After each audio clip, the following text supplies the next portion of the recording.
गुरुवे नमः। ओम नमो गुरुवे नमः। जिन जिन को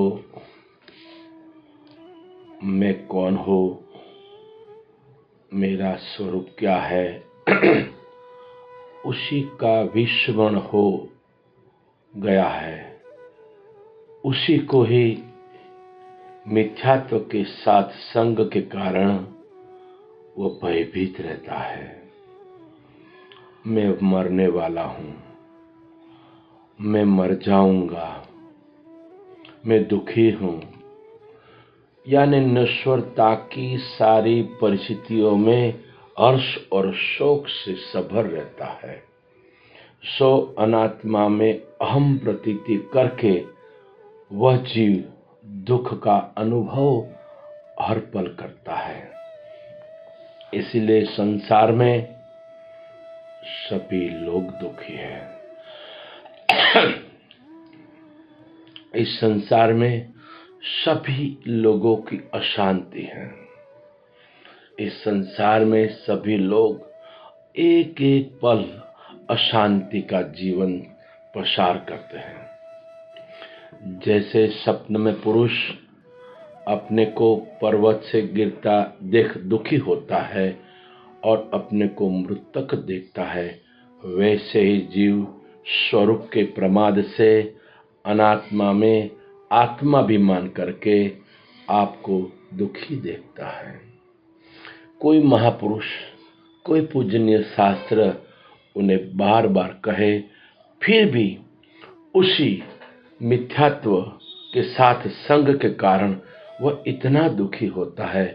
महापुरुष करुणा करते हैं कि तू मरने वाला नहीं है, तो आत्मा है, लेकिन वो स्वीकार नहीं कर पाता है। कई लोग ऐसे अज्ञानता के कर्म के पाप के कारण इतने दुखी होते हैं, उनको महापुरुष कितना भी समझाए फिर भी वो समझ नहीं पाता है। क्यों? उनका अंतःकरण अविद्या का पकड़ और राग द्वेष और भेद और पापाचार से भरपूर होते हैं। इसलिए इसी मनुष्य जीवन में उस परम चैतन्य तत्व की जागृति नहीं कर सकता है। फिर भी अगर कितना भी दुष्ट से दुष्ट व्यक्ति हो, लेकिन पूजनीय संतों का संग करे, पूजनीय शास्त्रों का संग करे और अध्ययन करे और बार बार चिंतन करे और गुरुजनों की सेवा करे, तो अवश्य उनका अंतःकरण शुद्ध होता है और आत्म तत्व में उनकी जागृति होती है। उसी में कोई शंका नहीं है। लेकिन शुद्ध चैतन्य तत्व में जो चित भाव हुआ है, वह चित कला चेतन से जगत का कारण हुआ है, परंतु वास्तव में स्वरूप में भिन्न कुछ नहीं है। आत्मा तत्व में तीनों काल में जगत नहीं है। ये पंचभूत का शरीर भी नहीं है, मन भी नहीं है, चित भी नहीं है, अहंकार भी नहीं है और जन्म मृत्यु भी नहीं है। लेकिन इतनी अविद्या का और इतनी विस्मरण हो चुका है स्वरूप का, और अविद्या का इतना स्मरण है, इसलिए झूठ में दुखी है और झूठ में मृत्यु होता है। न वह चित है, न चेतन है, न चेतने वाला है, न दृष्टा है, न दृश्य है और न दर्शन है। जैसे पत्थर में तेल नहीं होता, न कारण है न कर्म है और न कारण इंद्रिया है, जैसे चंद्रमा में श्यामता नहीं होती, न वह मन है और न मानने योग्य दृश्य वस्तु है। ये नहीं है, उसी की सत्यता पकड़ आ गई है। वो पकड़ छोड़ने के लिए तैयार नहीं है। कहीं ऐसे भी है, महापुरुष के संग में होते हुए भी इसी सत्य पकड़ को छोड़ नहीं सकते। आहा करते हैं लेकिन अपनी पकड़ नहीं छोड़ते। गुरु महाराज कहीं पर कृपा करते हैं और बार बार कहते हैं कि आपको जो उपदेश दिया है, आपका स्वरूप की जो पहचान कराई है, हाँ उसी में रहो। हाँ गुरु महाराज, हम उपदेश में ही है, उपदेश में ही है, लेकिन कौन सा उपदेश? नश्वरता का उपदेश में रहते हैं, इसीलिए हमें दुख होता है, इसलिए हमारे में सिंह गर्जना प्रकट नहीं होती। जगत और असत जानकर अभाव न करना और आत्मा को सत्य मानकर भावना करना। वो जो झूठ है, जो कल्पित है, जो मिथ्या है, जो प्रतिक्षण परिवर्तनशील है, ये सोचकर समझकर हमें ये अनुभूति होना चाहिए कि ये रहने वाला नहीं है, प्रतिक्षण बदल रहा है। इतना हमारे में विवेक और वैराग्य प्रगटे तो सचमुच हम आत्म स्वरूप में जग जाते।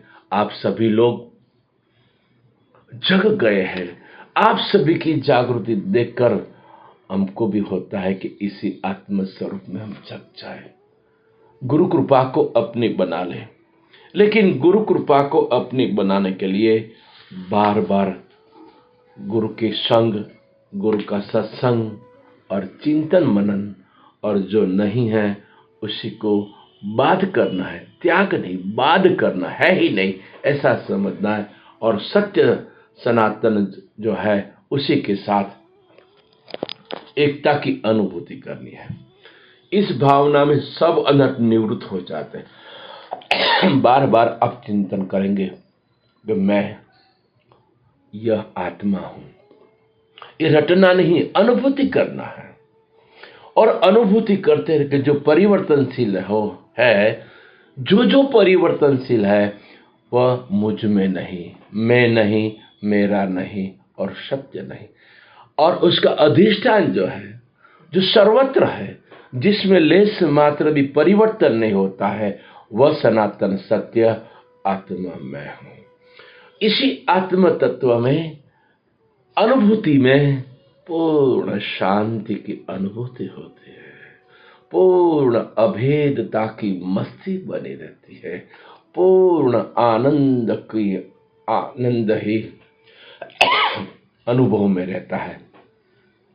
ऐसा जो बार बार ये प्रयत्न करता है, आत्मा की ओर भावना होती है, तब सब भ्रम मिट जाते हैं और अनात्मा भावना होती है, तब उसका पाना कठिन हो जाता है। तो हम किस मार्ग पर चलते हैं? इसलिए मनुष्य स्वतंत्र है। सत्य के मार्ग पर चलना, मिथ्या के मार्ग पर चलना कि सत्य के मार्ग पर है। सत्य, दोनों सत्य है, लेकिन जिन पर गुरु की कृपा है, गुरु के वचन में थोड़ा विवेक और वैराग्य प्रगटा है, वो बार बार सत्य के मार्ग पर चलेगा। इतना सत्य के मार्ग पर चलेगा तो वहां अविद्या का भ्रम जो है वो बाध हो जाएगा और कहेगा, न अब मैं मरने वाला हूं, न मेरा जन्म हुआ है, जन्मना और मरना वो मेरा धर्म नहीं है, ये तो भ्रांति का था। मैं तो वह सनातन तत्व आत्मा हूं, आत्मा ही हूं। आत्मा माना जो हमारा सनातन व्याप्त स्वरूप है, जो नित्य स्वरूप है, जो चैतन्य स्वरूप है, जो स्वयं आनंद स्वरूप है, वह मैं हूं। तो ऐसी स्थिति जब होती है, तब हर परिस्थिति में, हर घटित घटना में और सभी धर्मों में बस अपना एक ही स्वरूप की अनुभूति होती है, चिदानंद रूप शिवोहम शिवोहम। वह मैं ज्ञान स्वरूप आत्मा हूं। जय गुरु महाराज, जय गुरु महाराज।